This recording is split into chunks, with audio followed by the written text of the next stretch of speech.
tampoco te lo podías ganar, tampoco me lo podía ganar. Gracias a Dios por el regalo de la salvación, gracias a Dios por ese sacrificio de Cristo. Gracias a Dios por tener un Dios justo. Y esa justicia la aplicó en Cristo. Gracias a Dios que no, como dice, es de ojo muy limpio, que no tendrá por inocente el culpable, y que no entrará pecado en el cielo, porque hubo alguien que lo pagó, hubo alguien que saldó. Gracias a Dios por tener un Dios justo, infinitamente justo. Cuando no conocemos a Dios, hablar de la justicia de Dios nos choca nuestra naturaleza. Porque sabemos que somos enemigos de Él, porque sabemos que no nos va a ir bien. Pero gracias a Dios por tener un Dios justo. Y gracias a Dios por el sacrificio de Cristo en la cruz. Él saldó tu deuda, Él saldó mi deuda. Este es el Evangelio. Esta es la buena noticia que nosotros predicamos, que nosotros proclamamos. Cristo pagó el gran precio. Cristo nos salvó. Cristo fue sacrificado una vez y para siempre, a pesar de lo que nosotros éramos. A pesar de todos los viles pecadores que éramos cada uno de nosotros. Como hemos estudiado en Romanos, enemigos de Dios. Isaías dice que todos nosotros nos descarriamos como ovejas, cada cual se apartó por su camino. Nosotros quisimos ser nuestros propios dioses. Le dimos la espalda al Dios verdadero, a nuestro Creador. Nos olvidamos, como dice Eclesiastés, de nuestro Creador. No nos acordamos de nuestro Creador, todo lo contrario, nos olvidamos. Como dice el Salmo 14, le dijimos, fuera Dios. No queremos tener nada con Dios, no queremos saber nada con Dios. Queremos vivir supuestamente nuestra propia vida. Y aún así, mientras estamos en esa condición, Cristo murió por nosotros. No solamente murió, fue sepultado y resucitó el tercer día. Y como leíamos acá en Hebreo, y está a la diestra de Dios, está sentado a la diestra de Dios. Los sacerdotes en la antigüedad, día tras día, estaban trabajando, ministrando, ofreciendo. Muchas veces los mismos sacrificios, dice. Me encanta cuando dice ahí, versículo 12, pero Cristo, pero Dios, cuando dice en Efesios también, 2:4, pero Dios que es rico en misericordia. Pero Cristo, habiendo ofrecido una vez para siempre un solo sacrificio por los pecados, se ha sentado a la diestra de Dios.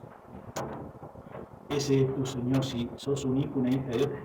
Ese es tu Señor Jesucristo. Es mi Señor Jesucristo, que pagó el gran precio voluntariamente, porque no había otra forma, porque no había otra manera de podernos salvar de nuestro merecido castigo en el infierno por nuestros pecados. Tú ibas a pagar por todos tus pecados, yo iba a pagar por todos mis pecados. Por eso iba a ser una eternidad, porque jamás yo iba a poder saldar.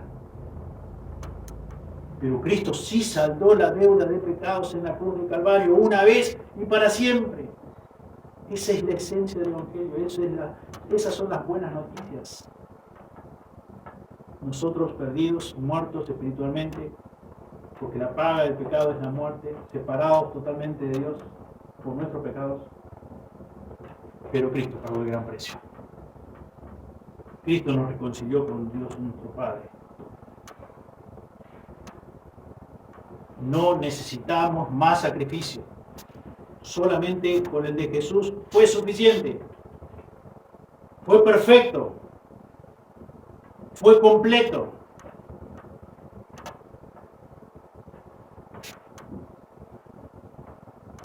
Si has creído en Cristo, verdaderamente, dice la Escritura que todos tus pecados, si en primer lugar has reconocido tu condición, te has arrepentido y has creído en Cristo como único Salvador, como único mediador entre Dios y los hombres, dice la Escritura que todos, absolutamente todos tus pecados han sido perdonados.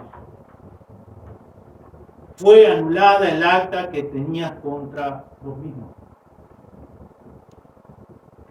Él pagó la deuda que vos y yo jamás hubiésemos podido pagar. Él nos libró del yugo de la esclavitud del pecado. Solo con lo que Cristo hizo en la cruz una vez y para siempre.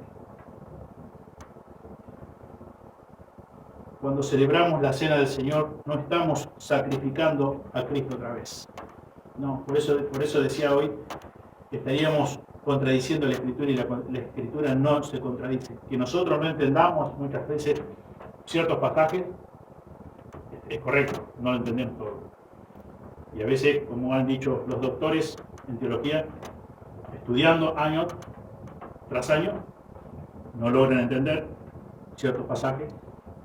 Y Dios dice en su palabra que las cosas reveladas son para nosotros, las cosas que todavía no se han revelado pertenecen a Dios. Pero sí, las cosas reveladas, las cuales Él nos ha dado en su gracia y misericordia, podemos entenderlas.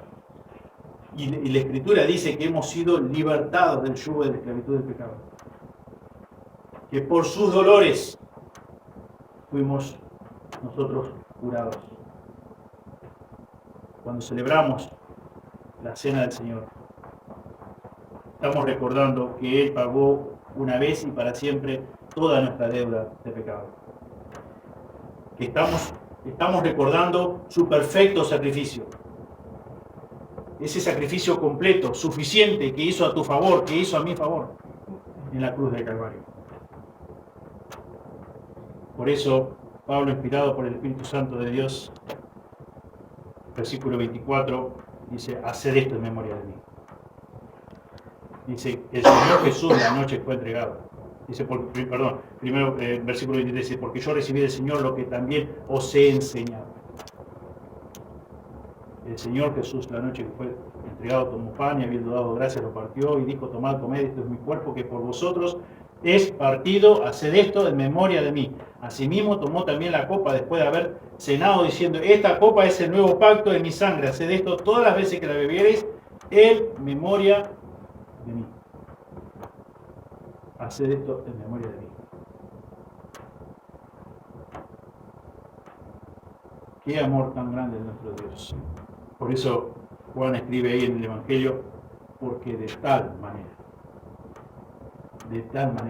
te amó a vos y me amó a mí, que pagó ese gran precio, que su cuerpo fue partido, que su sangre fue derramada. ¿Hasta qué punto te amó a Jesús? Hasta el punto de la muerte, hasta el punto de que su cuerpo fuera partido, hasta el punto de que su sangre fuera derramada. Él puso su vida por vos, para que vos tengas vida, para que yo tenga vida eterna, para que disfrutemos de una vida abundante, como dice. El diablo no viene sino para hurtar, matar y destruir, mas yo he venido para que tengan vida y la tengan en abundancia.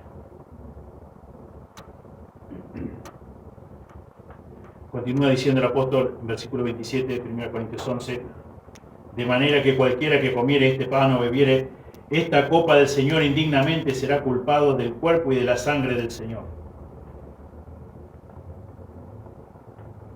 Como lo hemos mencionado en varias oportunidades, no debemos convertir el momento de participar de los símbolos de la cena del Señor en un ritual mecánico. En hacerlo porque es parte del orden del culto. Porque hoy es el día donde participamos de los símbolos de la cena del Señor. Si has convertido o si estás convirtiendo el hecho de participar de los símbolos de la cena del Señor en un ritual mecánico, dice Dios, no lo digo yo, y lo dice la Escritura. Lo dice Pablo, inspirado por el Espíritu, que estás en un grave error. Cuando no estamos conscientes de la ordenanza sagrada que instituyó Cristo mismo y participamos sin involucrar conscientemente nuestro corazón, sin ser totalmente conscientes de lo que estamos participando, de lo que simboliza el pan, la copa, Dios dice, lo estás haciendo simplemente por rito, como dice Mateo 15, 18, este pueblo de labios me honra, mas su corazón está lejos de mí. Solamente de labios, solamente por un ritual, porque es parte del culto, porque es parte del día. Estás participando de la cena del Señor indignamente, dice Pablo. Que en definitiva lo dice Dios. O también por la razón misma de que todos participamos de un mismo pan, como leíamos en capítulo 10, versículo 17. Cuando vamos a participar de los símbolos de la cena del Señor y estamos con amargura en el corazón con un hermano o con varios hermanos, estamos negando con esa actitud lo que la cena del Señor simboliza. Porque somos un cuerpo y debemos mantener el mismo sentir, el mismo parecer, debemos tener todas las cosas en común, como dice la Escritura. Debemos estar a cuentas con Dios, no solamente con Dios, sino también con nuestros hermanos. Y era justamente lo que no estaba ocurriendo en la iglesia de Corinto. Había divisiones, había grupitos, había mucho egoísmo. Querían formar, como dice el pastor Reinaldo, el grupo de la élite, los privilegiados, los más inteligentes, los más superdotados. Pero no había unidad en el cuerpo y debemos mantener la unidad del cuerpo. Debemos ser conscientes de que estamos participando de lo que realmente significa el sacrificio de Cristo en la cruz. Él murió por una sola persona, no, murió por muchos, que formamos el cuerpo de Cristo. Varios miembros que formamos un solo cuerpo. Cuando mantenemos una actitud de rebeldía contra Dios, al momento de participar de los símbolos de la cena del Señor, también estamos cometiendo un grave error. Quizás sabés de una práctica de pecado que no estás dispuesto ni siquiera a confesarlo y menos dejarlo. Si participás de la cena del Señor de esa forma, también estás en graves problemas. No tenés que hacerlo por un ritual de forma mecánica, no tenés que hacerlo con amargura en tu corazón contra un hermano, no tenés que hacerlo mientras mantenga una práctica de pecado y no estés dispuesto a confesarlo y abandonar ese pecado. ¿Por qué? Porque Dios lo dice. Y Dios dice que es muy serio. ¿Por qué? Porque lo que está en juego, o por lo que representa el pan y la copa, es la muerte, sepultura y resurrección de nuestro Señor Jesucristo. Por eso es muy serio. Por eso es muy importante participar dignamente, no indignamente. Por eso Pablo, aquí en versículo 28, dice: por tanto, pruébese cada uno a sí mismo, y coma así del pan y beba de la copa. Porque el que come y bebe indignamente, sin discernir el cuerpo del Señor, juicio come y bebe para ti. Y acá no se trata de no participar de los símbolos de la cena del Señor, sino Pablo dice: probate, examina tu corazón, pedí perdón, humillate delante de Dios. Confesá ese pecado si tenés pecado, una práctica, un hábito de pecado que no has confesado y que no has estado dispuesto todavía a abandonarlo. Confesalo, pedí perdón, confesá, abandoná ese pecado. Arreglá tus cuentas con tu hermano, no tengas amargura, no provoques división. Porque lo que está en juego es la muerte, sepultura y resurrección de nuestro Señor Jesucristo. Eso representa los símbolos de la cena del Señor. Y eso es justamente lo que simboliza. Por lo tanto, debemos autoexaminarnos, y humillarnos, pedir perdón y participar dignamente.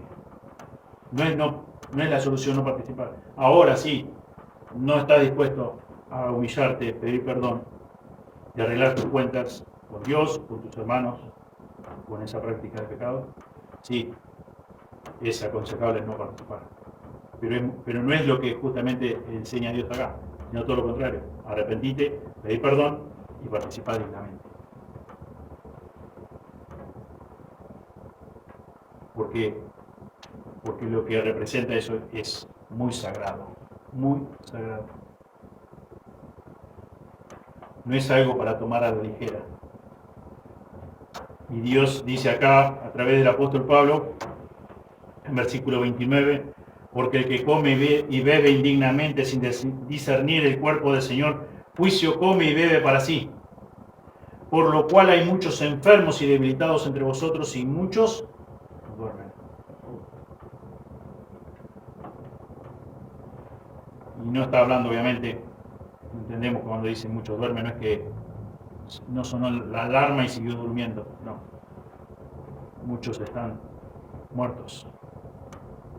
¿Por qué? Porque muchos están enfermos, debilitados. ¿Por qué? Porque decidieron participar indignamente de la cena del Señor.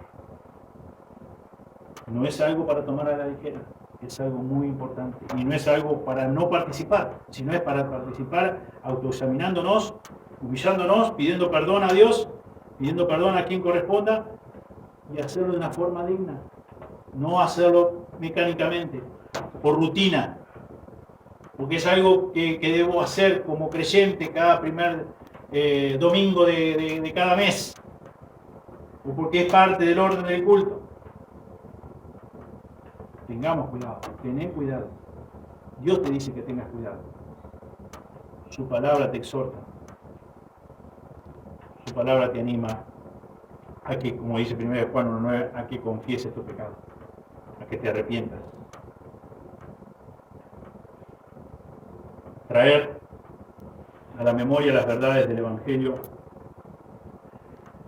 También traemos a la memoria que no somos uno solo, que no somos personas individuales, que formamos un cuerpo, que formamos la iglesia, el cuerpo de Cristo, del cual Él es la cabeza. Traemos a la memoria verdades del Evangelio. El Evangelio, para vos y para mí, debemos tenerlo presente. No solamente debe ser llevado solamente para dar a conocer la buena noticia a los que no le conocen, a los que están muertos en delitos y pecados todavía, sino debemos tener presente lo que representa, lo que significa el Evangelio. Y el gran precio que pagó Dios a través de su Hijo unigénito por amor a vos y a mí. No es un conjunto de reglas cristianas lo que va a producir tu crecimiento espiritual. Lo que te llevará a crecer es tener un creciente amor por la persona y obra de nuestro Señor Jesucristo. No es por congregarte regularmente. ¿Debemos hacerlo sus hijos? Sí, debemos hacerlo. No es por estudiar versículos de memoria. ¿Lo debemos hacer? Sí, debemos hacerlo. No es por estudiar la Biblia, profundizar. Debemos hacerlo, sí debemos hacerlo, pero no es solamente por eso. No es solamente por decir, bueno, yo comparto el Evangelio con otra persona, como reglas, como un conjunto de reglas cristianas o religiosas que va a producir crecimiento espiritual en mí o en vos, en cada uno de tus hijos. Lo que nos llevará a crecer es tener verdaderamente un creciente amor por la persona y obra de Cristo. No solamente, como decíamos hoy, haciendo memoria de lo que Él hizo, sino de lo que Él es. Él es el Hijo de Dios, aquel que pagó el gran precio por amor a vos, por amor a mí. Siendo pecadores, Él dio su vida por vos y por mí. Y tampoco debemos olvidar de dejar amar ese cuerpo por el cual nuestro Señor Jesucristo dio su vida en la cruz del Calvario. Él pagó el gran precio por tu hermano, por tu hermana, que quizás que por naturaleza nosotros no tenemos esa afinidad que tenemos sí con otros. No importa la afinidad, no importa lo